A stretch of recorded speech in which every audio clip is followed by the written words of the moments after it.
tell you that this business has taught me two things: how money works and how to go into business for yourself and be successful. And it's going to teach you to do those things as well. How to go into business for yourself and be successful, and how money works. When it talks about going into business for yourself, there's a lot of things you have to do no matter what business you're in. Whether you're starting a car dealership, clothing line, music label, financial brokerage. You got to be licensed. You got to get certified. You have to build and maintain client relationships and client relations. But the most important thing is surrounding yourself with the right business partners. You got to get yourself good people surrounding you, because no man is an island. The reality of America is nothing great will ever be accomplished by any one person. There are no Rambos in American business. See, you've heard the stories before. 2 heads are better than 1. 3 heads are better than 2. Behind every great man, there's a great woman. These stories aren't made up. These are the facts of life. This is how it works. Now, let's look at business history. Bill Gates had a business partner named Paul Allen. Steve Jobs had a business partner. The Google boys had each other. And Thomas Edison had 3 partners as he started the company we now know as GE. So if the great Thomas Edison didn't do it by himself, if the great Bill Gates didn't by himself, I know I'm not going to be able to. And I'm pretty sure you're probably not either. So if you're serious about winning an American business, whether you're starting a restaurant or a car dealership, you need to get yourself some strong business partners. What I want you doing over the next 24, 48 hours, I want you thinking about the 3 to 10 people in your life that you'd want as business partners, that you know that if you guys came together, you'd win. Because remember, in basketball, it's not always the 5 best players that win, but the 5 players that make the best team that wins. So you need to get yourself the right guys early on. Bill Gates did, Steve Jobs did, Thomas Edison did. You're going to as well. So let's make sure we get the right partners. And see, as we understand business at a higher level, I had to learn everything from scratch. And so one thing I knew was, in order to succeed in business, you had to have foresight, not hindsight. See, hindsight's 20/20. Everybody has it, and it won't pay you anything. But foresight, you can make a lot of money. So what I did was I took the liberty of looking at other businesses. See, in the last 50 years, the 2 businesses that I thought probably would, if even someone average like me, I could have been successful in these businesses if I started 40 years ago, 30 years ago, 50 years ago. Now, I know today a lot of the wealthy guys are these computer guys, these chip makers. Well, maybe I'm just, I'm not going to come up with some computer chip everybody uses, okay? So maybe I'm just not special, I'm average. So if I was to get into one of these businesses, I would like to think I'd be worth $1 million today if I got into these businesses 50 years ago. Those 2 businesses are the real estate brokerage business, not investing in real estate, but the sales of real estate. And the franchising business made popular by fast food, right? Made popular by different burger places or sub shops. But the brokerage opportunity made popular by real estate, and the franchise opportunity made popular by fast food joints, right? As if I were in either one of those businesses, 50 years ago, if I got started in the franchise business, I know some of the best franchises that sell for maybe $1 million today sold for $5,000 40 years ago. I'd like to think if I was there and I bought one, I'd be worth $1 million today. And the same thing in the real estate business. Now, let's take a look at what these guys did to create an empire. Now, both of them have a vastly different product. The product here, property, real estate. The product here, burgers, fast food, subs. 2 totally different products, but they had the same basic mission, and that was to build an empire, to build a huge organization, just like you and me want to build an organization. So let's look at what they did. But first, let's remember, it takes foresight. And I hope you guys get this, because this part right here changed my life. See, if you go and tell your friends and family today that you just bought a franchise, they're going to give you the thumbs up. They're going to say, wow, I didn't know you had it like that, man. You're the man. Hey, why don't you let me own 10% partner, right? What they're telling you by giving you the 2 thumbs up, not that it's going to be a good opportunity, but that it's already been one. They're giving you the 2 thumbs up because it's already been one. Not that it's going to be one, right? Everybody realizes that it worked. And the same thing with real estate. You go out there and you tell them you're getting involved, they might say now's not the right time, but everybody knows somebody that did well in real estate. So again, they're telling you not that it's going to be a good one, but it's already been one. Because let's rewind the clock. 40 years ago, let's say one of the top fast food guys came up to my uncle, and my broke uncle, my broke friend, and started talking about what's going to happen, that they're going to have franchises all over the world. There's going to be 40,000 locations. There's going to be millions of jobs for high schoolers and immigrants. They're going to redefine American business. We're going to be talked about for, hundreds of years to come, the way the business happened. And here goes my uncle and my friend who's never seen chain restaurants before. Remember, 50 years ago, there weren't restaurants in every town. And so here comes this guy who's wild-eyed and crazy and goes, hey, I figured it out. We're going to franchise. We're going to have millions. You're going to be a million. And all you have to do is give me $5,000 right now, today. What do you think my uncle's going to say? You want $5,000? You want money from me?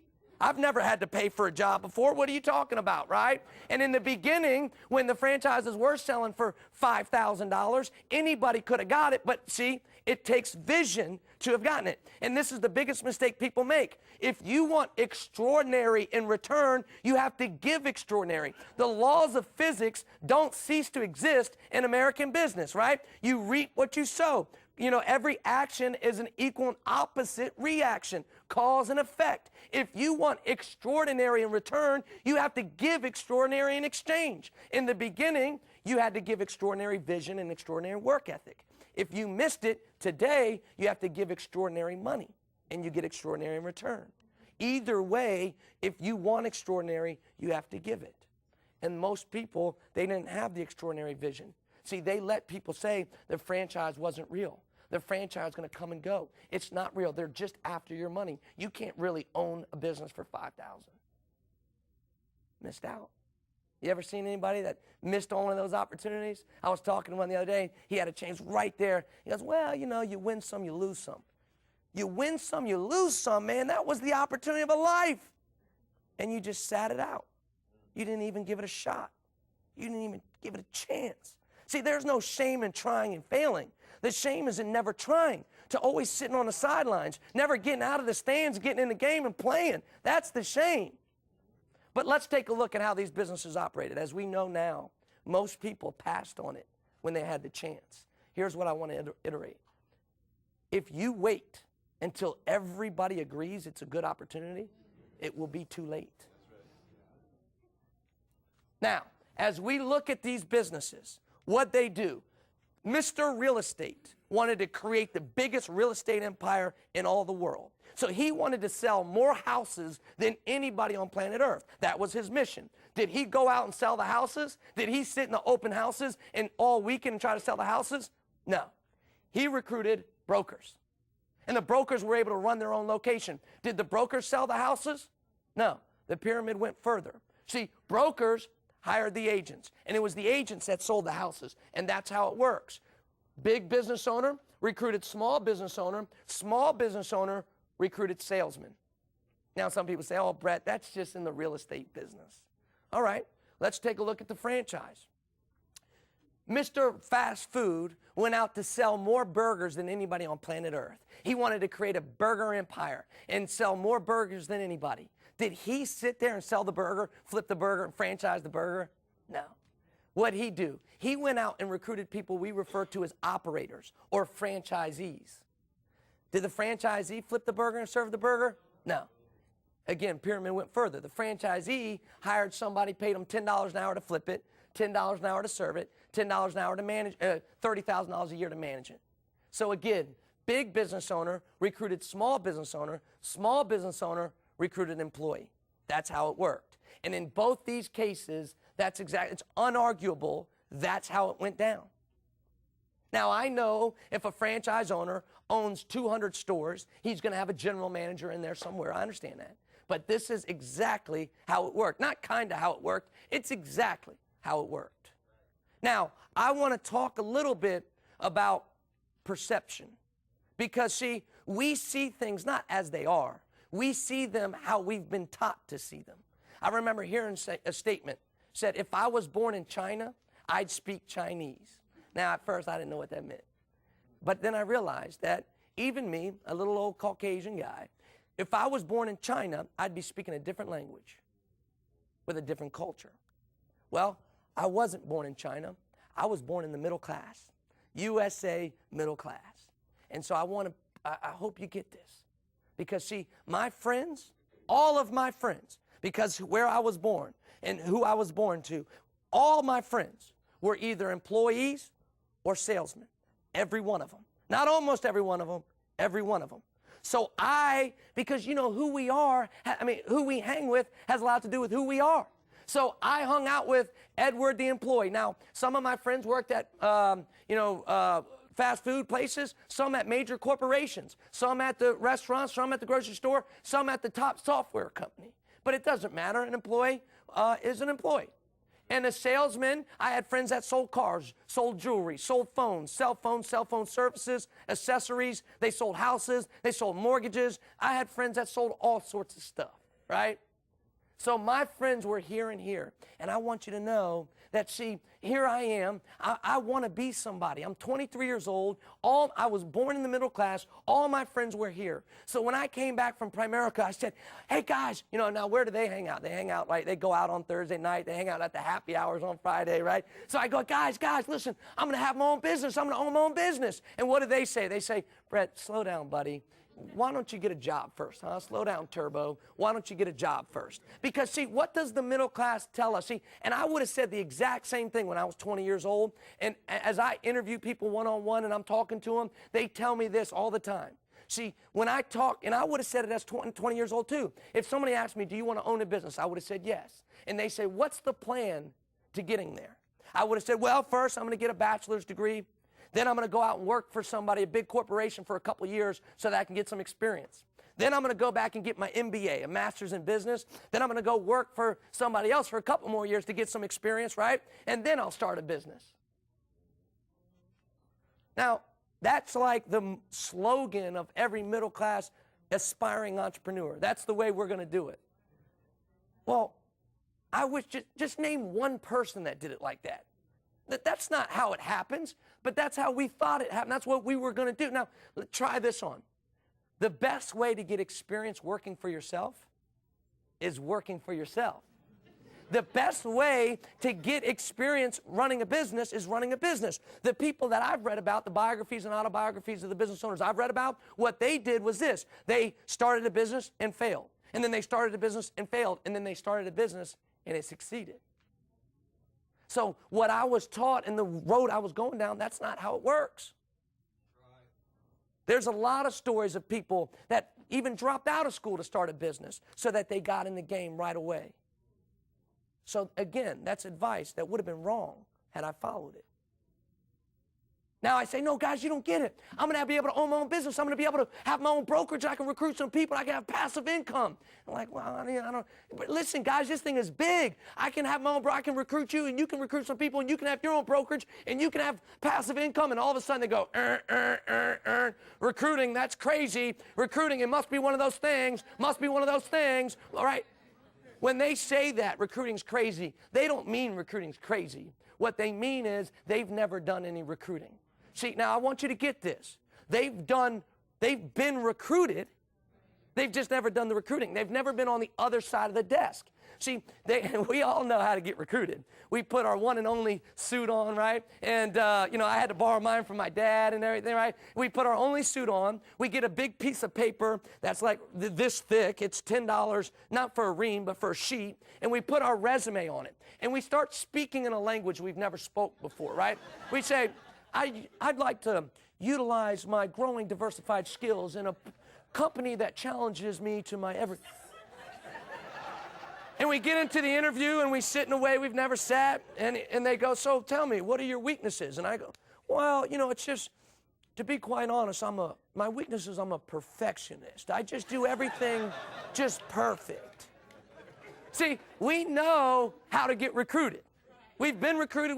Matter of fact, Virginia Tech had a class about how to put together a resume and do the right interview and what the questions to ask on the interview. We've been prepared to get recruited. We've never been prepared to do the recruiting. So if you go and talk to my friends because I was born in the middle class, they're going to tell you recruiting, that's weird. But they don't really mean recruiting's weird. They just mean they've never done it before. Because anything you've never seen, anything you've never done, anything you're not familiar with is weird. It's uncomfortable. So their lack of knowledge makes them shy away from it. But see, I want to challenge you on something. Don't leave your future and the future in your family on your friends and family's lack of knowledge. See, let's say for a second that I wasn't born in the middle class. Let's say I was born in the wealthy. I lived in the country clubs and the big houses and the fast cars. And my friends weren't the employee and the salesman, but my friends were Bob the broker and Fred the franchise owner. Or even Mr. Real Estate or Mr. Fast Food.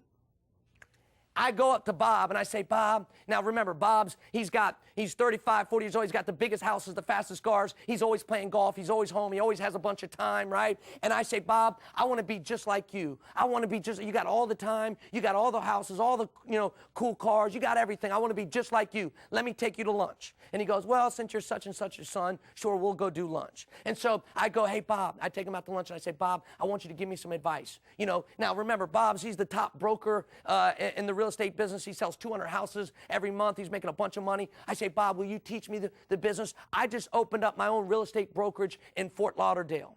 But before you give me any advice, I want you to know I'm not going to recruit anybody this year.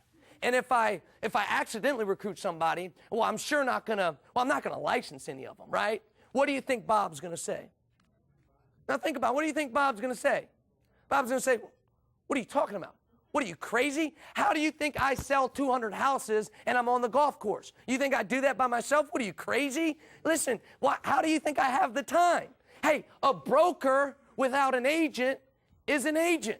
Because brokers that don't have agents can only do one thing, and that's sell houses. A broker without an agent is an agent.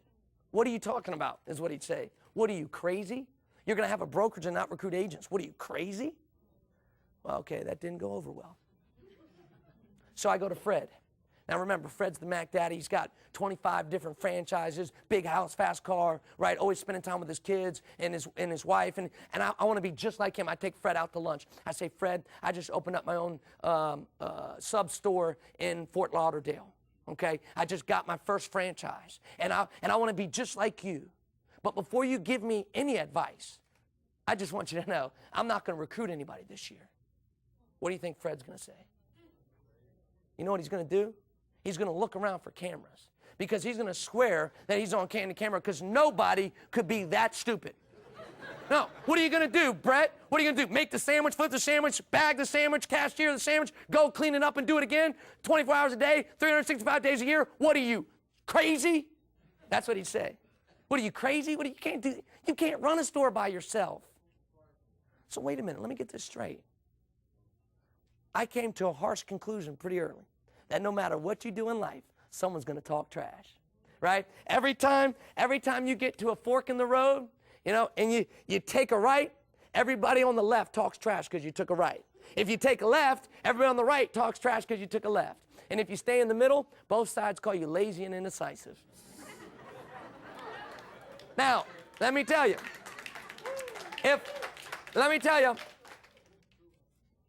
if I recruit, these guys might call me crazy. But if I don't recruit, these guys are going to call me crazy. Either way, someone's going to call me crazy. I made a decision early on. These guys can call me crazy. Just pay me the money. You can call me crazy all the way to the bank. But really, you got to realize that this is not some slide, but this is how it works. In American business, you either recruit or you get recruited.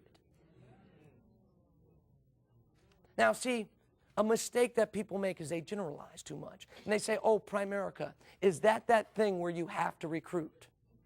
Absolutely not. Agents don't recruit. And you can be an agent here. You can get your licenses. You can help a lot of clients, serve a lot of families, help them get out of debt, save money, and get financially independent, get properly protected. You can do that. And you can make decent money. But if you want to be a broker, brokers do what? They recruit agents. If you want to be Mr. Real Estate, what does Mr. Real Estate do? They recruit brokers. So, see, when I started this business, I never owned a business before. So I see it, and the first thing I naturally think is what? So where do the clients come from? I mean, who do I know that needs protection? Who do I know that needs help saving money or is in debt, right? Who do I know that needs, where do we get the clients? And see, I told friends of mine, family members, they asked the same question. Where do we get the clients? But all that says, and a lot of people, 98% of people say that, but all that illustrates is that they've never built a business before. Because anybody that's ever built an organization in the past knows that the most important part of the organization is the personnel. The most important part of building an organization is the personnel. See, let me give you an idea. Whether it's sports or a charity or a church or a business. See, let's say my job or your job was to bring NFL to Orlando. See, there is no NFL in Orlando. So let's say my job was to do that, to bring NFL to Orlando. I just inked a deal with the commissioner. I'm driving back, and what's the first thing I'm thinking about? What's the first thing that's going through my head? First thing, I got to find a coach, a president, a GM, assistant coaches. First thing I'm thinking about is personnel, front office personnel. The second thing I'm thinking about is what? With the front office personnel, I start finding what? Field, quarterback, running back, wide receiver, offensive lineman, defensive lineman. So the first two things I'm going to think about is personnel. Because the difference between a good organization and a great organization has good people, great organization has great people. I remember hearing somebody told me one time, Brett, the farther you are away from the client, the more money you make. And that blew me away. Because when I started, the first thing I was thinking was, where do the clients come from? Where do the clients? Where are the clients? But if you think about it, if you go to the regular fast food place, the person that gives me my burger, Bob, Ed, he directly deals with the client. But the manager, the guy that trained him, indirectly deals with the client. Who makes more money, Ed or the manager? Manager. Now, the manager, let's say, gets recruited by the franchise owner. Who makes more money, the manager or the franchise owner? The franchise owner. And who makes more money, the franchise owner or the corporate owner, the Mr. Fast Food? Who makes more money? The farther away you are from the client, the more money you make. And so this whole time, my first thought was, get to the clients, get to the clients. But the reality was, the farther away you are from the clients, the more money you make. Let me portray this for a second. See, I draw a line here, and there's employees and managers, entry level and managers. All my friends and family, that's where we've been, either entry level or manager. I have friends that have managed pretty big type of companies. They might have been making a six-figure income managing a company. But there's a big difference between the manager and the people in the corporate jet. Big difference between the manager and the executive. See, the employee and the mid-level manager, they're always client-focused. How do we get more clients? How can we keep them around longer? How can we upsell the client? How can we get better customer relations, customer satisfaction? How can we get more clients, faster clients? How can we upsell? How can we get them to keep coming back, right? So these guys are client-focused. But up here, they're personnel-focused. See, what are these guys thinking? How do we train them better? How can we get more people officially trained? How can we get them to do more but take less? How can we get them to be more efficient, to be better, to get them more trained? How can we develop better? They're all personnel focused. But these guys are client focused. See, the first thing I thought was, where do the clients come from? But if Mr. Fast Food, the guy that built a business into, he took a hot dog stand and turned it into 40,000 locations all over the world. If he started this company right now, he wouldn't ask the same thing. He wouldn't ask what I asked, where do the clients come from? Mr. Fast Food, he'd ask this: what's the maximum amount of offices I can open up? And I'd have to say what? Unlimited. What's the territory restrictions of all these offices? It's unlimited. He said, okay, let me get this straight. I can open up as many offices as I want, anywhere I want to. Yeah. Well, who can I get to run these locations? Who can I train to run these locations? Anybody. As long as they're a good person, you can get anybody to train them. You can get anybody to run them. So let me get this straight. I can get anybody I want to train as many locations as I want to, anywhere I want to. Pretty much. From that moment on, he's going to be thinking about what?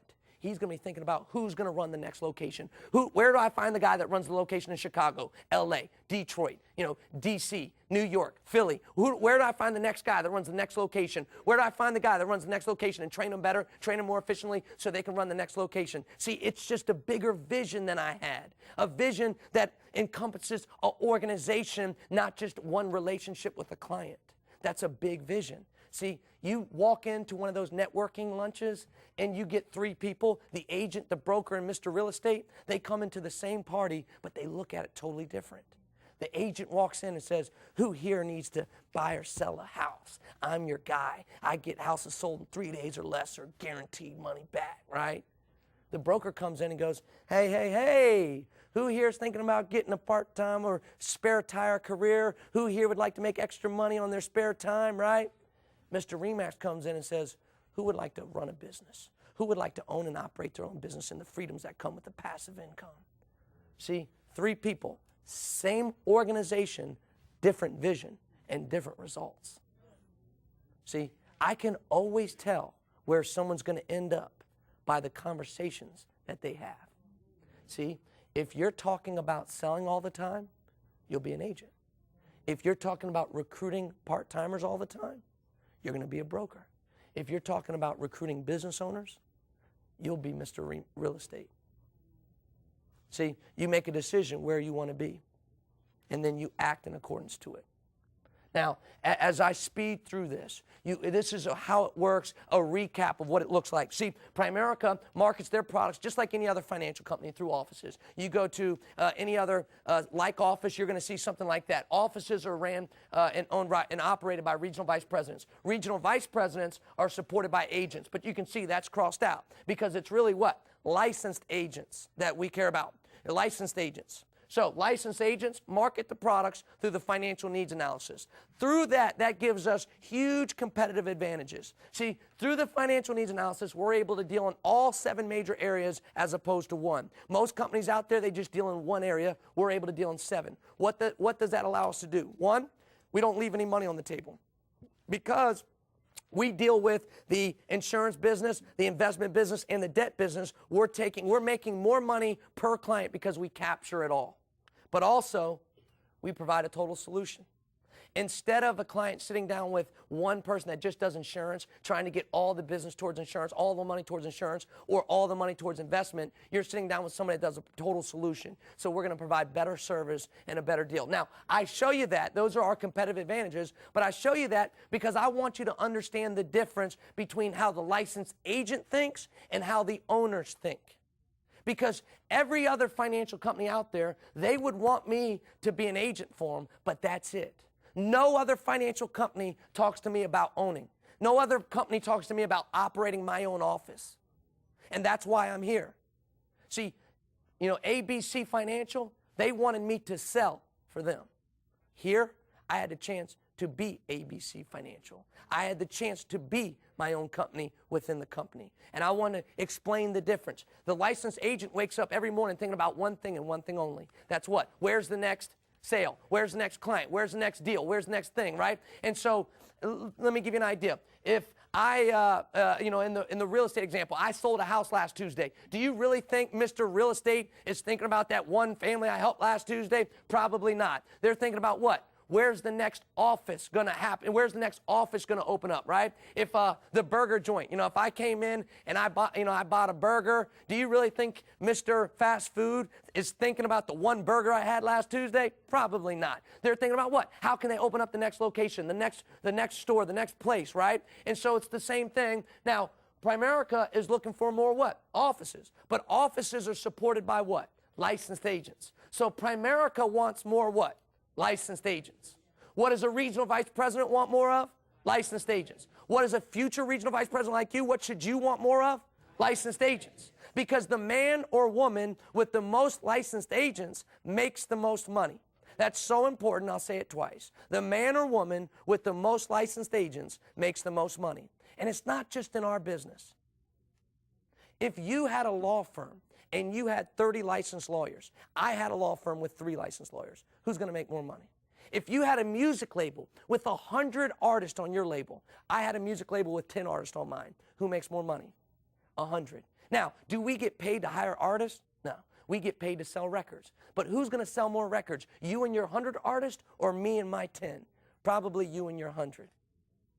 See, the man or woman with the most licensed agents makes the most money. In sports, there's rules. See, in basketball, you have to play 5 versus 5. So if we brought the 5 best players from this room to go play the Miami Heat, who's going to win? The Heat. But if we brought 500, who's going to win? The 500, right? Because they're not that good, right? 500 beats 5. And the point is this, in sports, there's rules. So whoever's better wins. But in business, there is no rules. Whoever's bigger wins. See, the reason one burger place sells more than the other, it's not because they have a better burger, because they have more locations. The gas station that sells more gas isn't they got the best gas, they have more stations. So the bigger is better. That's the point. Now let's give you a quick example. Who makes the most money? Broker with 30 agents, broker with 3. Well, we already decided broker with 30, but let me change the story. Let's say this broker is twice as good at selling houses as this one. Who makes more money now? Well, it's a trick question. If this broker goes out, sells 4 houses personally, every day I'm hustling, every day I'm hustling. He's out there selling 4 personally.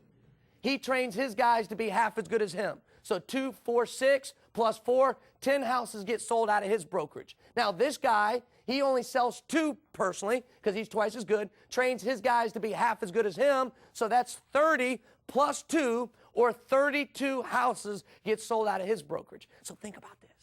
Even though he is twice as good as her, she still makes 3 times more money than that person. Even though he's twice as good, she makes 3 times more money. Why?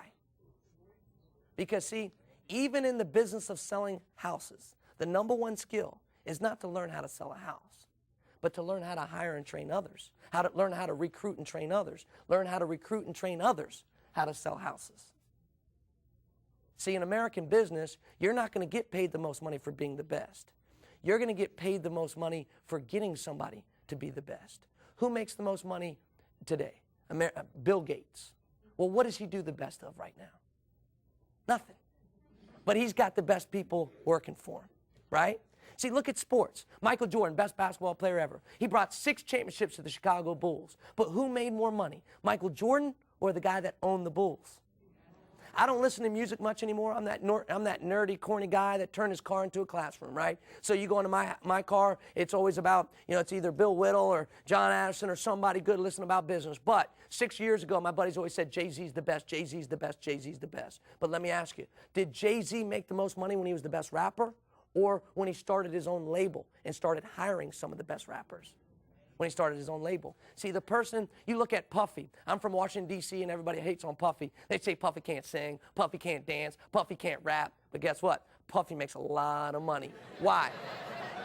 Because even though Puffy can't rap, he makes money on one of the best rappers ever, Biggie. And even though Puffy can't sing, he made money on one of the best singing groups ever, Jodeci. And even though he can't dance, I'm pretty sure he made money on some dancers as well. So the person that's made the most money in the business of music is a guy named David Giffen. He started Giffen Records and Asylum Records. Now, Giffen, he can't sing, he can't dance, and he doesn't look good. But he's made more money than anybody else in the business of music because he signed some of the biggest names like Aerosmith and Guns N' Roses. So the point is this. If you had a in order to make money in music, you don't have to be able to sing, but you better recruit somebody that knows how to sing.